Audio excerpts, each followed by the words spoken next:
Welcome to the Dental School Guide podcast, your ultimate destination for all things dentistry. I'm Dr. Tanner Townsend, your guide through the complex world of dental education. Join us as we uncover the secrets of acing dental school admissions, navigating residency programs, and exploring career opportunities. Please share and enjoy. Real quick, just wanted to make all you pre-dental students out there aware of a resource. If you've ever been worried about getting into dental school or are wanting to get into that school of your dreams, then you definitely want to check out a program called Dental School Guide. In the program, we walk you through how to save money, time, and heartache when applying to dental school. There's so much fluff out there when it comes to resources for getting into school, and we are streamlining all of that. With our comprehensive digital course, expert mentorship, and personalized application review services, you'll have everything you need to stand out to admission committees. Take advantage of this amazing resource that will help you increase your chances of getting into dental school. You'll want to check out dentalschoolguide.com. Check it out.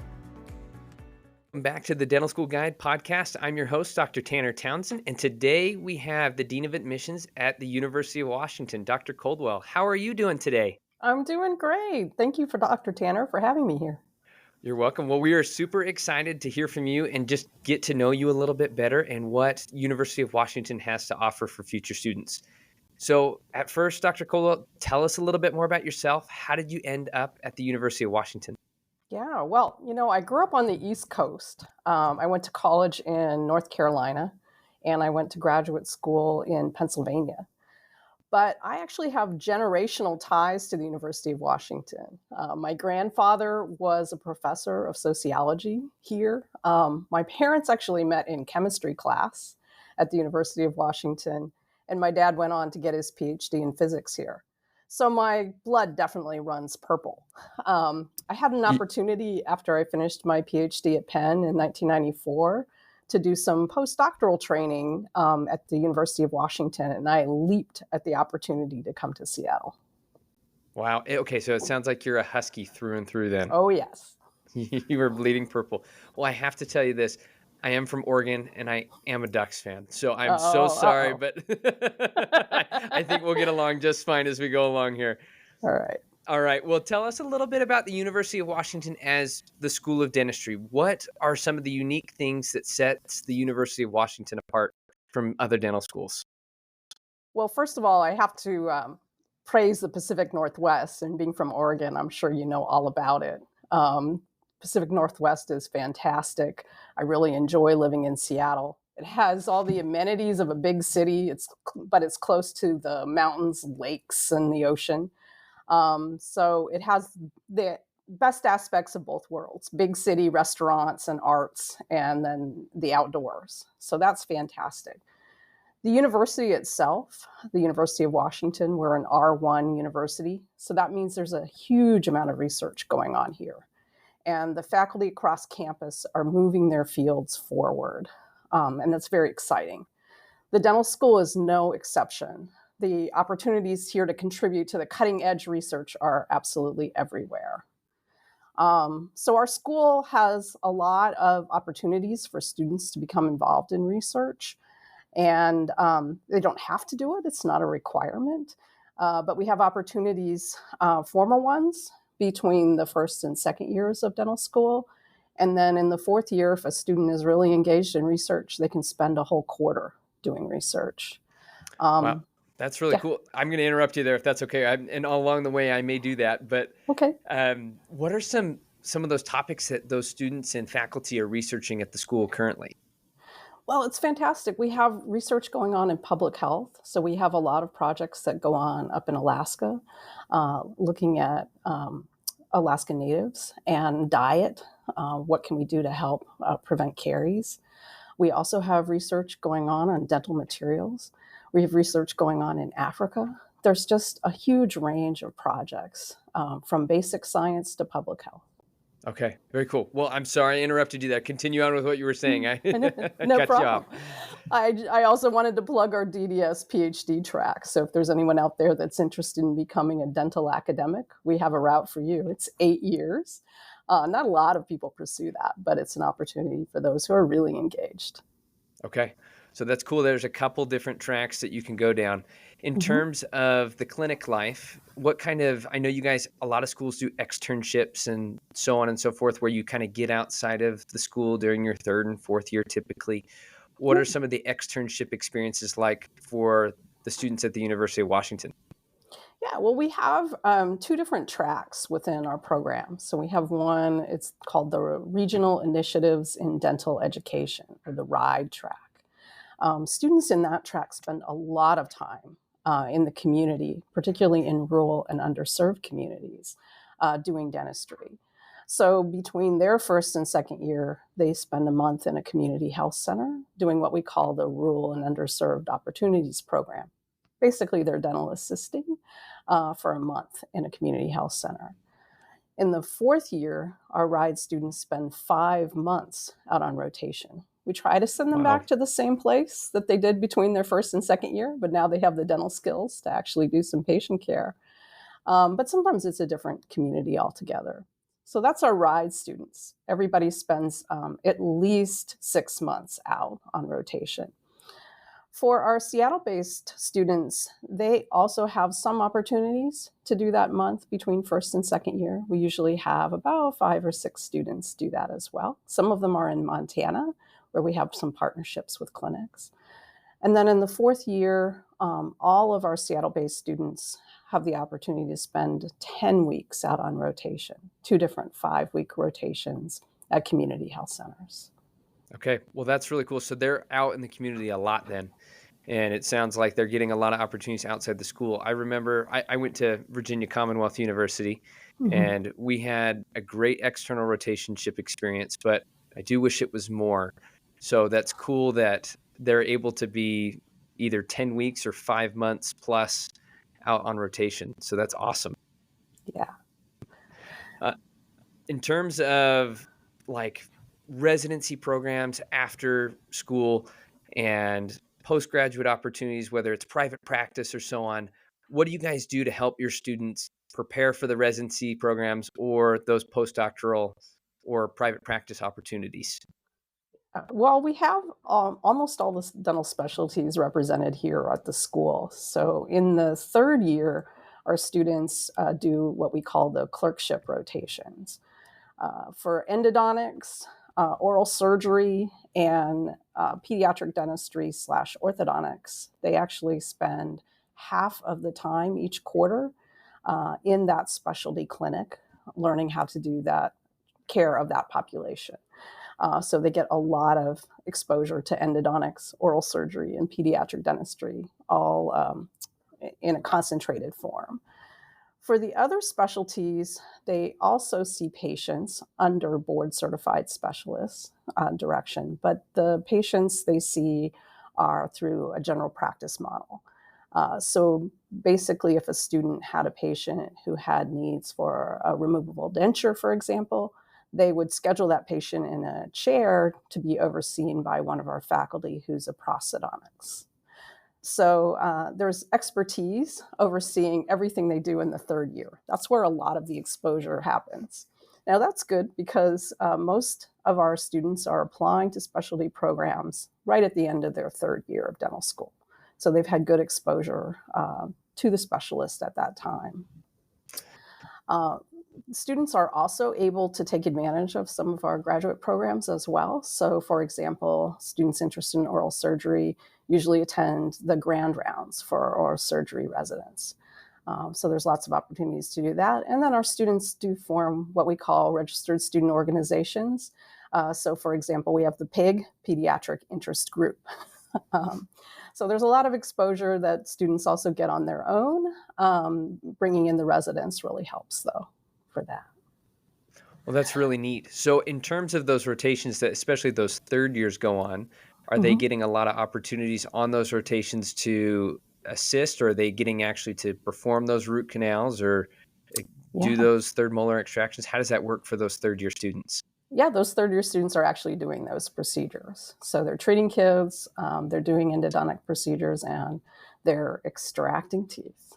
Okay, well, that sounds like an excellent opportunity for those students.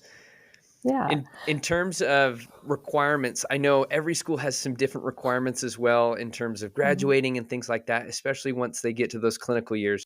What do those requirements? I know there's tons and tons, and we can go on and talk for a long time on what all those requirements on. But for some of the basic ones, like how many crowns you need to do, how many root canals, or how many teeth you need to take out, what are some of those basic requirements that University of Washington requires for graduation? Yeah, we have a certain number of requirements in order to take competency exams. So we go with a competency model. So we do want students to have enough experience with procedures in order to attempt a competency model, but we don't strictly have a number of procedures per se that they have to do to graduate. And we look at those every year in terms of how many procedures should a student do to be competent enough to take a competency exam. So it varies year to year. I can't say exactly how many of each for each year. That's totally fair. And so, for those of you listeners that don't know what a competency is, it's basically just an exam. So, in dental school, competency is a very common word that is used to just kind of evaluate your progress and have a faculty member kind of test you along the way. So, that's what we mean by competency. It's an exam to kind of test your skill and your learning that you've achieved so far. So, that's excellent.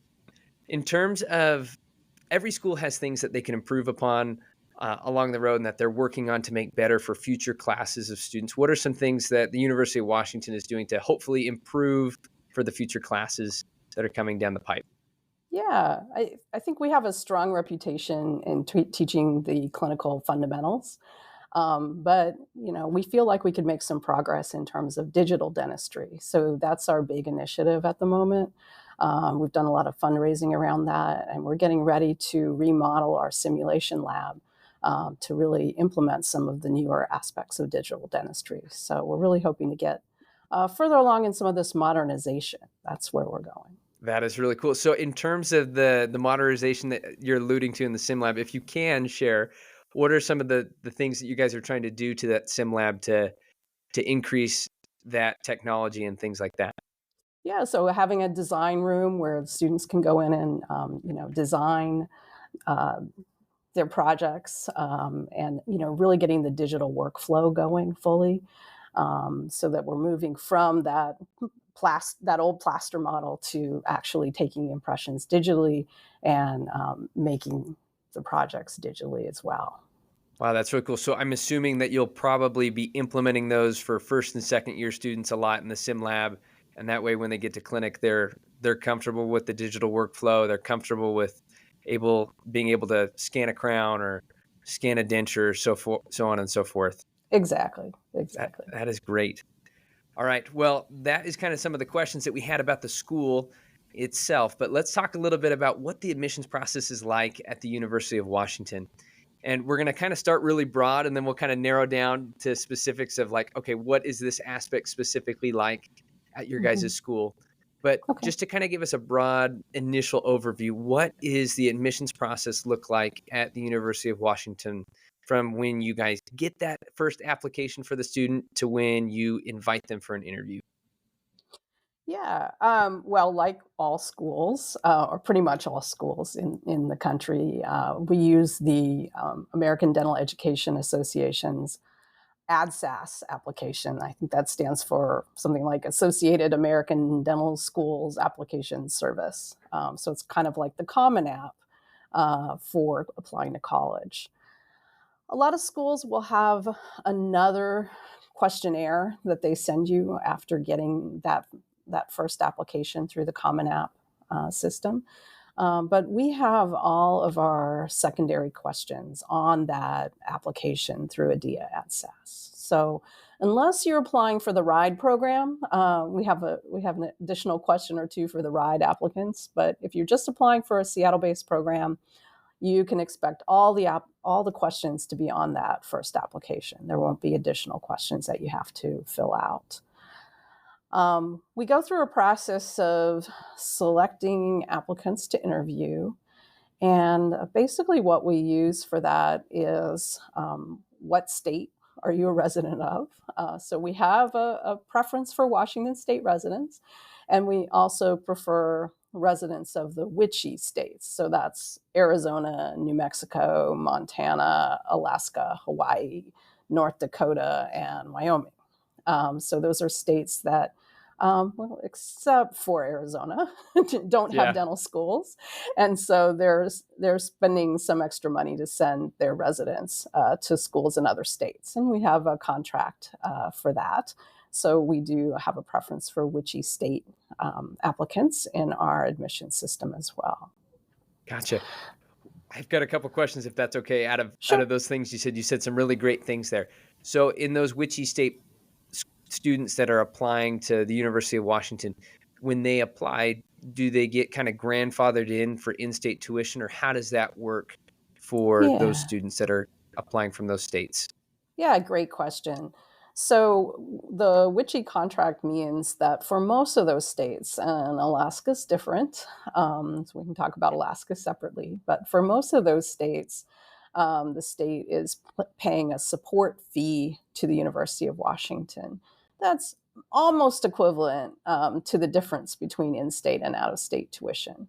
So WICHE students from WICHE states still pay out-of-state tuition during our summer quarters, but for fall, winter, and spring, the student is responsible for the in-state portion, and the WICHE support fee is paying the difference that for between in-state and out-of-state tuition. Alaska's a little different. Their state offers a loan, and so Mm, students from Alaska are paying the full out-of-state tuition. gotcha. Well, that's really interesting that those states supplement that, and that's great that they provide that opportunity since they don't have dental schools in their state. So you had Mhm. also mentioned previously, kind of in the beginning, that we have the Seattle-based program and then the RIDE program. Mhm. If you could go in a little bit more depth, what's the difference between the two? You had mentioned Yeah. that there's a few more questions on the students that are applying for the RIDE program. Like how many students do you accept for the Seattle program versus the RIDE program and so on? Yeah. Great question. So the RIDE program was just expanded to 16 students. So this admission cycle will be taking 16 students into that program. In the past, since its inception in 2008, we had just eight students. The focus of the program is on rural and underserved areas of our state. So there's lots of dentists here on the very west coast of the state, up and down our Interstate 5 corridor, but not so many dentists in the central and eastern parts of the state. So the program is really designed to get dentists into these rural areas where they're very much needed. So the way the RIDE program works is the students spend the first 2 years of the program in the eastern part of the state, based out of Spokane, so almost on the border with Idaho. They take their classes remote, but it's not like the Zoom world we've been living in Uh-huh. during the pandemic. So they're actually in a classroom all together in Spokane. So it has been eight, now it'll be 16 students. They have their own faculty member in the classroom who has expertise. And so the lectures are usually coming from Seattle, but any of the small group interactions, questions that you have, office hours, those are all happening with the faculty member who's in Spokane. And sometimes that Spokane faculty is actually the expert, and the lectures go the other way to Seattle. So it's not necessarily all distance learning. Um, and then there's a dental lab in Spokane as well. So the students are doing their projects together in the lab in Spokane. I think I mentioned that they'll do a rotation to a community health center between their first and second year. The RIDE students spend their third year in Spokane doing those clerkships with specialists here in Seattle. So they'll move to Seattle for the third year, and then in the fourth year, they'll spend 5 months at a community health center. So that's the major difference. They're all everybody's considered part of the same class. They're all admitted with the same standards. It's just that some students are chosen to go to Spokane, and some students elect to stay in Seattle. Well, yeah, that was kind of going into my next question with that RIDE Mhm. program. Is it preferential students that want to stay in rural communities kind of get that tract, or how do you guys decide who gets that tract and so on? Yeah, exactly. Well, I mentioned that we have another question or two for those that are interested in the RIDE program, and that is about how they fit with the mission of the program, which is really to get dentists into rural and underserved areas. So we have some questions aimed at finding out that that's your career goal. And the students, once they've been admitted to the University of Washington, a smaller group of our admissions committee that with RIDE expertise meets and makes a selection based on that other essay question and the additional questions of who will be offered the RIDE program opportunity. As you can imagine, if your dental school class size is only 16, that's pretty appealing. Um, and I have a nice modern facility over there in Spokane that they're using. And so there's a lot of perks to being in that program, a lot of interest in it. And so, but we're really aiming to get students back into those areas in Washington where there's needs. So that's a preference for the program. Well, that's an excellent initiative you guys have to get people in those rural communities. But it sounds like the RIDE program is great, along with the Seattle-based program. So that is very cool, kind of unique aspect that you guys have with your school. So that kind of touches a little bit on the RIDE program and just the Mhm. application as a whole. But let's talk a little bit about what qualities and attributes are you guys looking for when you get a new applicant? What are you guys looking for? You're like, that's someone that's going to fit in the University of Washington. What are some things that you guys specifically are like, this fits our culture, this fits our school? Yeah. Well, I think you can tell that community is a big factor for us. So, community service is a huge thing that we look for in the school. We want people that are out in communities, are interested in giving back to communities. They're in dentistry for the right reasons to help others.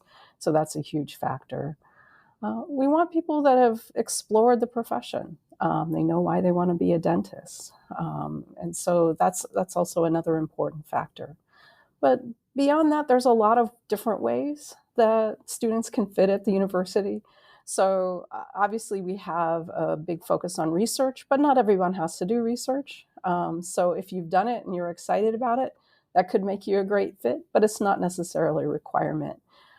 We also have this focus on rural.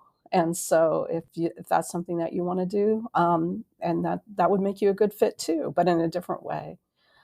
We also have a clinic for persons with disabilities. So we have what we call dental education for the care of persons with disabilities.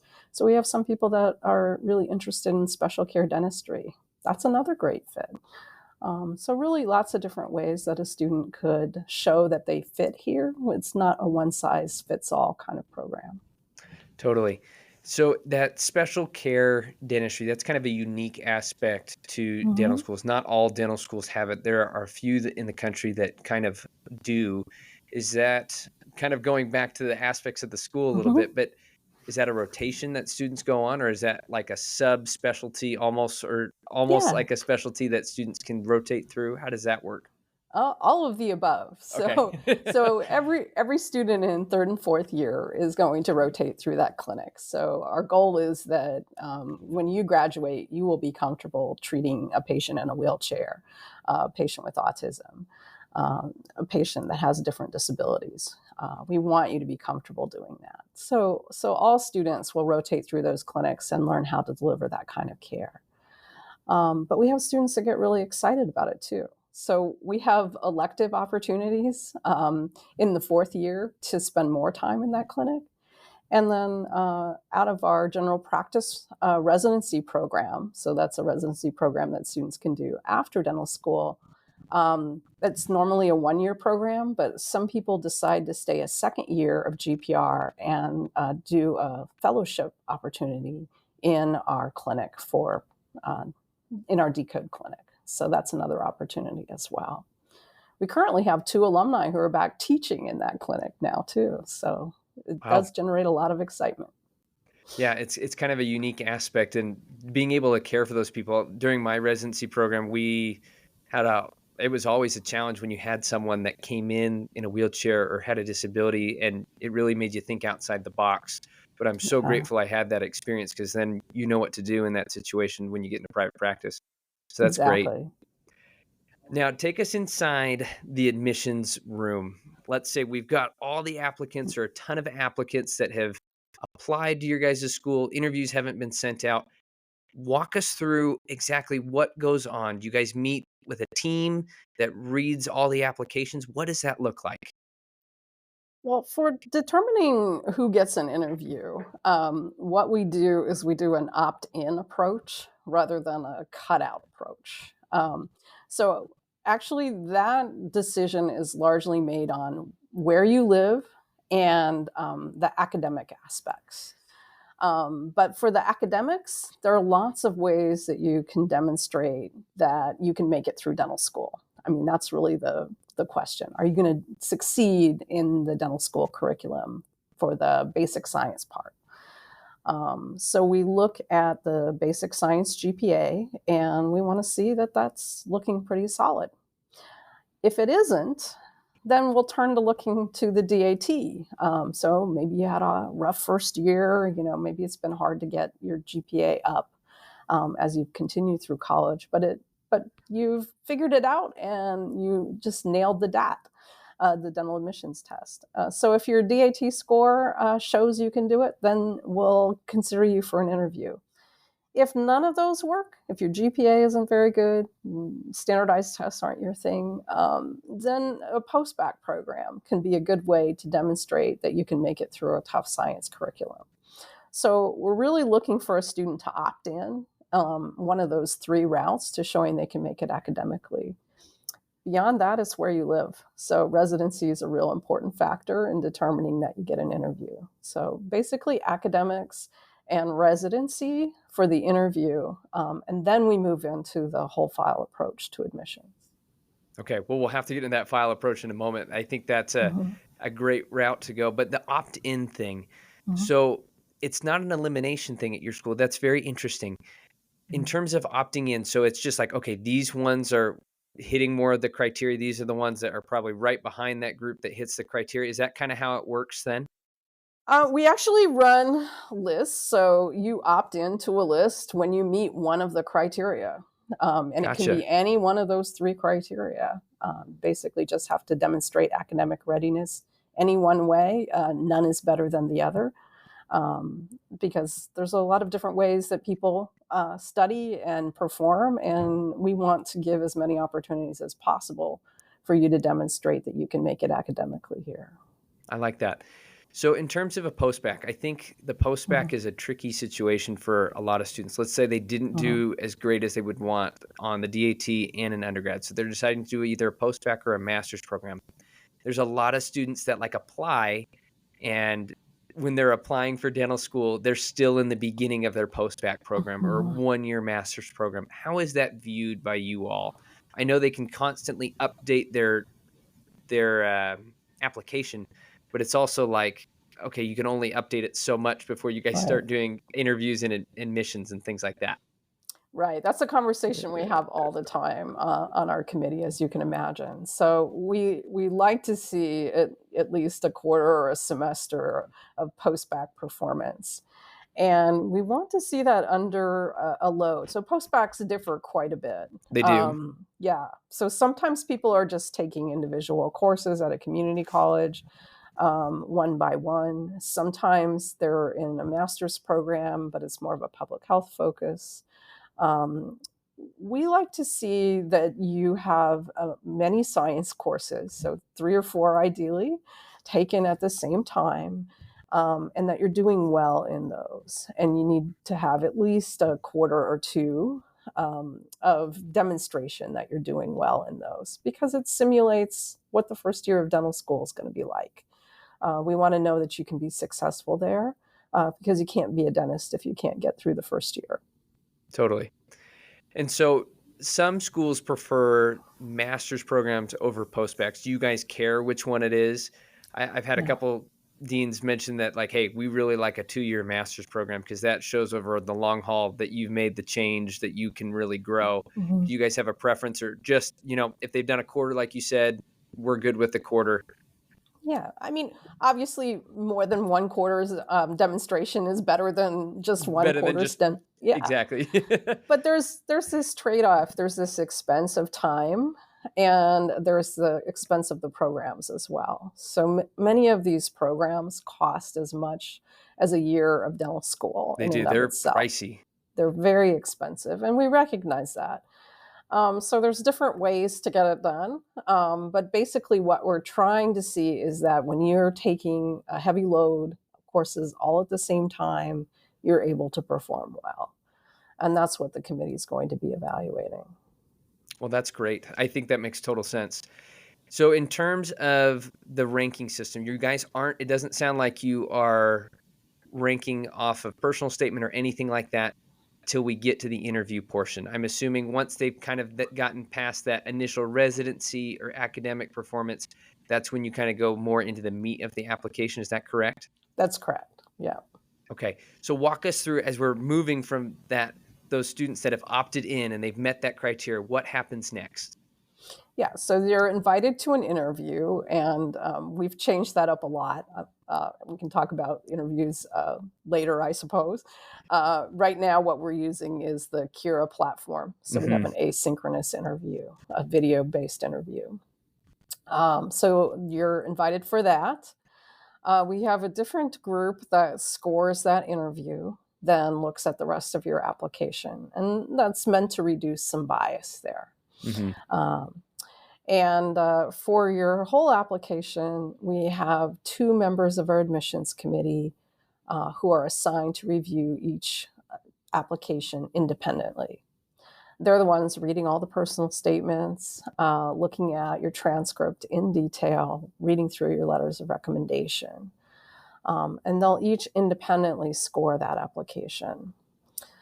For the interview, we've typically had 7 different raters. So pre-COVID, we used a multiple mini interview system. And so you interviewed with 7 different people and they each rated you. With our Kira asynchronous interview, we have 7 different questions and 7 different faculty who rate each of those questions. So there's really a lot of people looking at each applicant. Those scores are combined together into what I like to call an admissions priority score. It doesn't determine if you're in or not. It's just the order that we talk about you in front of the whole committee. So based on that priority score, those applications are discussed before our entire admissions committee of 15 people. The 2 primary members who read through the whole application will verbally present the applicant to the whole committee, describing strengths and weaknesses and what they liked about the application. And then the whole committee will vote on admission of the applicant after that presentation. Okay. So I'm assuming it's a majority vote that you got 15, you got to get 8 to get that student in for that seat. That's correct. Okay. That's correct. Well, that sounds like a very, very structured approach. And I really like that, how it's structured. We got a couple people grading this portion, other people grading this portion, and we can vote. That's very cool. So in terms of that Kira assessment, let's move into the interview topic a little bit. Interviews are constantly changing, and a lot more schools are moving to this Kira assessment program.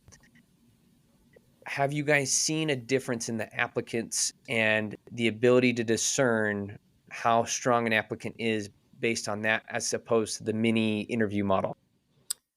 Well, we structured our Kira interview to be as close as we could virtually to the multiple mini interview. So, we've tried to make it similar. Yeah. But it is different. In the multiple mini interview, you're able to form much more of a connection, of course, because you're interviewing with a real person.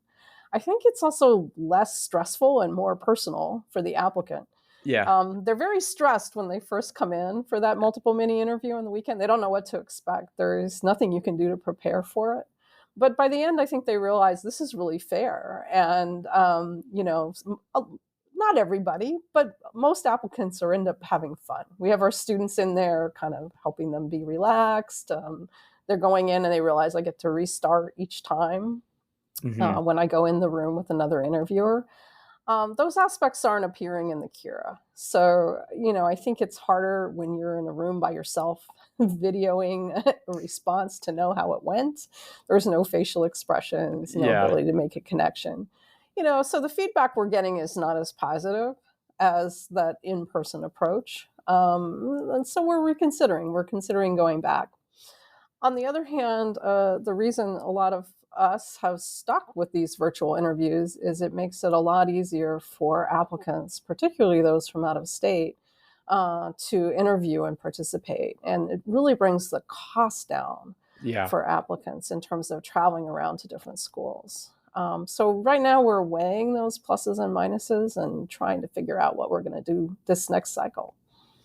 So it sounds like it might be kind of in flux, but for example, if a student wanted to come and check out the school Mhm. and to meet with you and to kind of see what the student life would be like, is that an acceptable thing to reach out to you for? Or is that like a, hey, let's not do that right now kind of thing? Oh, no, as part of the interview, as part of our application process, we have information sessions. Okay. So we schedule those. This year, what we did is we had one in person information session where you could come and do a tour of the school, meet with some of our students on that tour, hear from our deans and faculty about what's going on. And then we had one virtual for people who couldn't travel. So you had that. And then we have something we call Second Look. And those for people getting offers on December 15th, the first day that we're allowed to give offers. We're invited to come back and come to our school in January and do that same thing. So really see the school, talk to students, and of course now the decision's in your hands instead of ours. And so it's a little bit of a different interaction, but definitely an opportunity to walk the hallways here. That's very cool. So in terms of that December 15th day, there's a lot Mhm. of students that are admitted on that day, but there still are seats that you're probably going to have to fill in the Mhm. coming months. How do you guys go about doing that? Do you continue interviews going into the new year? Or is it, hey, Yeah. we're picking from our wait list at this point and we've got our ranking system that we have ranked these students like this is a top priority student. They didn't make the cut for the first one, but they're right at the top of the wait list. How Yeah. do you determine, hey, we're taking this more new interview over the wait list? Yeah, we've stopped interviewing after in December and beyond. The energy level is just so different. Oh, yeah, I can imagine. Yeah. So the multiple mini interview and the Cura system has allowed us to interview much more efficiently than we used to back in the day when everybody would come in sort of one at a time. And that's allowed us to get all our interviews done by the end of November. So that means that we can get all the interviews done, but that doesn't mean we've finished reviewing all the applications. So we're still reading applications into January usually. We only make 63 offers, so that's the number well, I guess we're going up by 8, so we'll be making a few more offers Yeah. on December 15th. And I always tell students, I can guarantee you two things. One, nobody will tell me on December 16th that they don't want to come here. But two, I don't know how many, I won't hear back, probably for another month. Yeah. So, basically what happens, because we're required to give 30 days for everybody to make a decision, basically what happens is offers go out in waves of 30 days. So we make the initial batch of only the number of positions that we have on December 15th, and then we'll make another wave of offers probably around January 15th, and then February 15th, and so on. We're usually done by March in terms of people end up on a wait list or rejected by March. We don't put everybody on the wait list. We only put applicants on a wait list if we realistically think there's a chance they could make it into the class. Well, that's great. I think a lot of schools have a different approach to that wait list where some will be like, yeah, we're going to throw everyone we interviewed on there, or we're going to just pick the ones we think have a realistic chance. So that's very cool that you guys do that. In terms of like once they're accepted, what does that process look like for them getting onboarded in terms of things they need to get done before they come to school in terms of financial aid and so on? There's a lot of different little things that students will need to get their ducks in a row on. Yeah. Well, one of the first things we worry about is the prerequisites. So we have a lot of prerequisites that other programs don't have. So we actually require 2 quarters of microbiology. That's probably our biggest barrier for many students, and 2 quarters of biochemistry. Usually students haven't finished those by the time they're applying to dental school. Those are usually courses they're taking in their senior year. So the very first thing you have to do is finish those courses and send us transcripts that document that you've finished those courses. It's usually not in your ADSAS application. We have a system for managing immunizations, so you'll have to be compliant with a large number of immunizations to come to dental school. That keeps you safe and the patient safe. So students will need to go through the documentation of the immunizations next. And we will actually register you for classes, so you don't have to worry about that. Financial aid, everybody's running a little bit late this year because of the federal changes to the financial aid form, but that comes kind of in late spring. And we start in the middle of July. So it's a quick turnaround from undergrad if you're finishing that up to starting dental school in July. Yeah, so if you're an undergrad student that's going into dental school, make sure you're getting all those prerequisite courses done. And that goes for every school because you got to have those done before you matriculate. So that is excellent. In terms of letters of intent, let's go back a little bit. And I missed this because I wanted to ask you this. Deans have different feelings about the letter of intent. And this seems to be kind of a newer thing in the recent years where students will send a letter of intent in hopes. I feel like it's in hopes of, hey, I'm trying to show my interest in this school.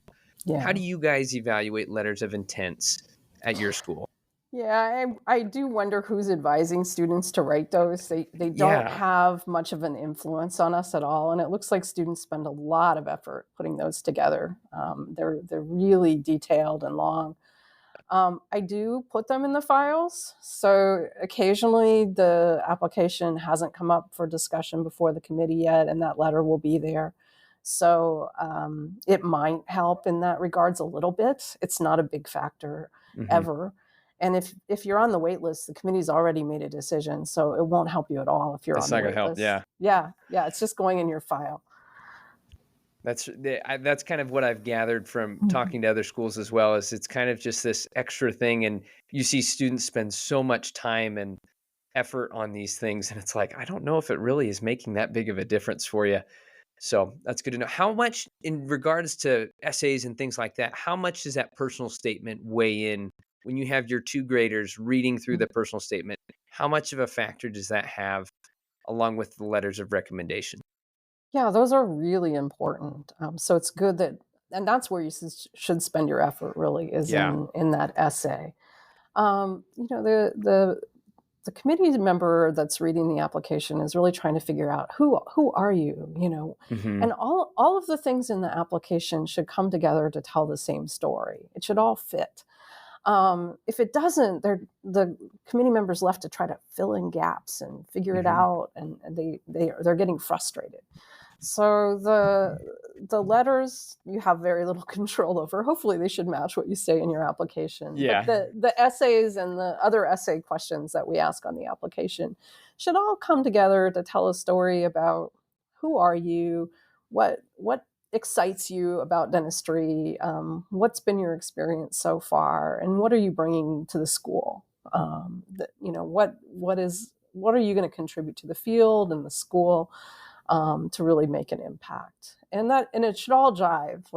It should all fit together. Like the COVID letter should be fit in with the personal statement and so on. Yeah, exactly. And if there are gaps or things that don't make sense, I recommend finding somewhere in the application to bring it together for the committee member so that they're not trying to figure that out. A big thing we have here in Washington State is a program called Running Start, which it's basically a dual enrollment program. So we have a lot of students that are applying. They did their first 2 years in high school. Oh, wow. That's what Running Start is. Yeah, you spend your first 2 years in community college while you're in high school. And so they're applying earlier. So they're finishing their undergraduate basically in 2 years. And you can't see that on the application. So what we see is you see a community college transcript, and then you see a college transcript, and the student looks like They started at community college and they transferred Huh. to a four-year college. It's not obvious that they were in high school for the first 2 years. So one of the pieces of advice I give to students is, if you've tripped up during those 2 years of community college because you were just a high school student, it might be good to bring that up. Yeah. Eh, um, eh, that is a very good point because like you guys don't know that. I can totally see how that would be really confusing on your guys' end to know. yeah, unless somebody looks at the graduation date from high school and then kind of does the math, it doesn't come through that it's not a typical transfer student. Oh, that is very interesting. Okay, so kind of that kind of sparks another question. There are some schools, dental schools out there that do kind of like an early enrollment, or not an early enrollment, but like a D.5 program. I don't know if you've heard Mhm. that phrase before, Yeah. where the student maybe was on the wait list or really close to filling one of those seats, but you're going to kind of test them out in that first year with a couple classes to see if they can handle the load. Does University of Washington do something similar to that, or No, we don't. We had a program like that years ago, and it had a bit of a bad reputation. So that's not something that continued at the University of Washington. that's very fair? Hmm. Well, that's okay. Well, let's kind of finish up this interview with a little bit of advice from you. Hmm. So let's hit you. We're going to hit you with some rapid fire questions here, and Okay. just give us your quick advice on what you would do if you were a student applying.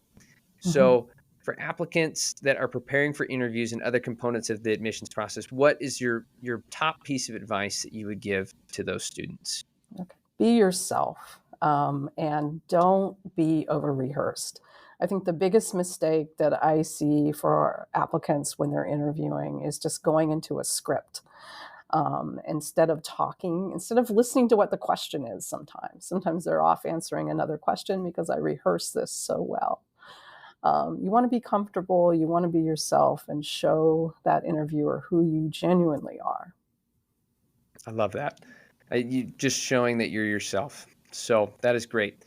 What advice would you give someone that has multiple schools that they can pick from, like they're accepted to multiple schools on Mhm. December 15th? How should they go about picking what school that they should go to? Well, if you can, make sure you do visit the school. So even if you had a virtual interview, if there's an opportunity to go visit the school in person, take that opportunity when you have those multiple visits. And try to interact with the students that are there. Find out what that community of students is like, and talk to them about what being in the program is like. They'll be real with you as to what's happening in the program and what the community is like, and that's really important. Who your peers are and what the kind of student community there is at a program. That's great. What advice do you have for students that are rejected from your school or any other school? How should they go about preparing for the next cycle? Yeah. Well, first of all, a lot of students get in on the second and third application. So don't be taken aback by that. It's very common, and there's often success. We like to see grit and resilience, and coming back to do it again is part of that grit and resilience. We also like to see self-reflection. So look at your application. What do you think the weaknesses are? You're probably in the best position to evaluate that. Some of us will give you some feedback on the applications, other programs won't. I usually tell people, and it's true, if you got an interview, there's nothing dramatically wrong with your application. Hmm. But I can usually provide a little bit of insight into what some of the notes the committee members left for me, maybe some areas of improvement. Sometimes it's obvious. Your DAT or your GPA could be improved. And sometimes people are surprised how important volunteering and shadowing are. So those areas are even easier to improve. But basically, coming back and learning from the experience and doing it again is part of the process. Yeah. In terms of the community service and the shadowing, what advice do you have for students that are doing both of those in terms of getting more? What are you guys looking for in terms of those aspects? Yeah, I mean, It somewhat comes down to hours. Well, for shadowing, for community service, we're looking for a passion and commitment. It's not necessarily dentistry that's community service, but if Hmm. you have kind of a thread of things that you're interested in, that's great, and a long-term track record with that, that's great. So if you're someone who is often doing things with youth groups, that's clearly your passion. That's wonderful to see. It doesn't necessarily need to be dentistry. For dentistry, we do want to see that you've been exploring this for a while, that you didn't just do shadowing right before you submitted your application, that there's a theme that's running through. Hmm. And I usually advise people, if you've only shadowed with specialists, you might want to consider adding some general dentistry to that. Yeah. So that's the main thing. We've cut down those hours quite a bit that we expect during COVID. People were having a hard time getting into dental offices. But most people coming in have at least 100 hours of shadowing. So that's a good target to aim for. That's great. Well, any final pieces of advice that you'd like to kind of pass on to those students that will be applying in the future? Just this is a fantastic profession. I'm not a dentist myself, but I've now been here at the University of Washington for 30 years. I've seen a lot of alumni come back really excited and passionate about what they do. And if you enjoy helping people and getting a skill that will help you help others, really consider this. It's a Awesome. fantastic career. Well, thank you, Dr. Coldwell. You provided some excellent insights, and we really enjoyed having you on the podcast today. So that is it for today's episode of the Dental School Guide podcast. Thanks. Thanks for having me.